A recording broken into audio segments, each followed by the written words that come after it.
আমি কখনো সুবিধাবাদী লোক ছিলাম না যে আহা, এবার কৌশলে অপু বিশ্বাস এবং মাহিয়া মাহিকে ধুয়ে দিলেন পূজা চেরি।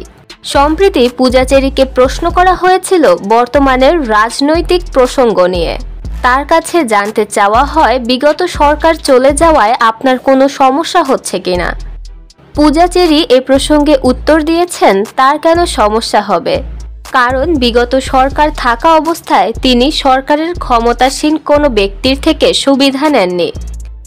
আমি কখনো সুবিধাবাদী লোক ছিলাম না যে এই জায়গায় পজিশনে এই ভালো আছে, এর সুবিধা গ্রহণ করে।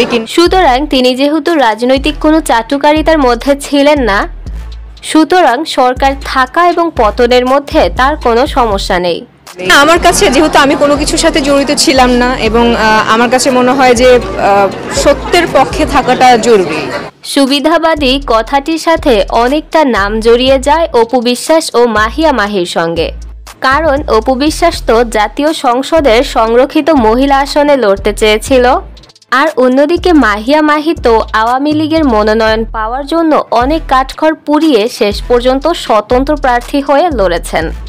তাদের মতো তারকারা এই সময়ে বেশ বিপাকে থাকলেও এসব নিয়ে কোনো চাপ অনুভব করছেন না পূজা চেরি। এটা ঠিক, পূজা চেরিকে কখনোই কোনো রাজনৈতিক প্রচারণায় দেখা যায়নি। পূজা চেরি বলেছেন তার মা মারা গিয়েছে 6 মাস হলো, তার ভাইয়ের একটি ছেলে আছে। ছবির বাইরে তিনি তার পরিবার নিয়ে থাকতেই বেশি পছন্দ করেন।